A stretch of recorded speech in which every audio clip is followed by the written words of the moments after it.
Doctor. Ganitong tinapos ng kababayan nating si AJ Pasiones ang kanyang kalaban. Talagang hindi na nakabangon pa.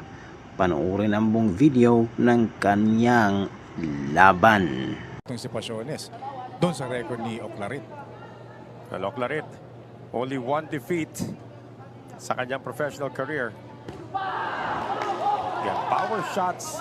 Yan ang nangyayari dito. Tahimik yung mga tao. They're really expecting one shot, Dennis, na matapos na itong laban. Kasi majority ng mga kasama natin dito talagang matagal na sa boxing. Oo. Again, they say the Filipinos in the world, usually pag may ingay mga Pilipino, habang may nangyayaring boxing, may kakengkoyan na nangyayari. Totoo Pero yan. pag ganito, yung alam mong at any moment, pwede na matapos yung laban, tahimik sila. First round about to come to an end. Puro power shots sa binibitiwan ng magkabila. And by virtue of just one connection in that first round, you can give that first round to AJ Pasiones. Agree. Pero hindi mo pwedeng sinuhin itong si Oclarit. Oo.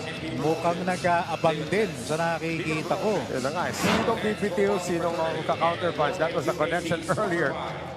That might have been the catalyst sa pagkuha nitong si AJ Pasiones nung ating first round. But again, everybody's expecting this to end early. Napapansin ka rin na partner, itong si Pasiones, parang gusto niya siya mauna, siya tumama. Yung kabila naman, No. medyo kumakaunter. Diba? Yes. Round 2 na po tayo. Tingnan mo, parang Muay Thai pinapanood natin dito. Nakaabang lang silang dalawa. O, magkakamali ka, ako papasok. But this is one good thing that Geraldine Oclarit is doing. Pinapasok na niya yung kanyang jab. Yes. Sige, kumounter ka. Nakahanda na yung kanan ko. Pero ngayon, mas nagiging active na rin yung jab ni Pasiones. Oo. Ayun, isa pa, dalawa. At pagdating doon, slight reach advantage of about 2.5 inches to AJ Pasiones. Pero the height advantage is also 2.5 inches. Oh, tahimik talaga tao dito. Oh, good shot there with the left hand. Parang nag-aabang ng explosion dito. Oh. Doubt if it's gonna be a flurry. It might be a knockout by a counter punch.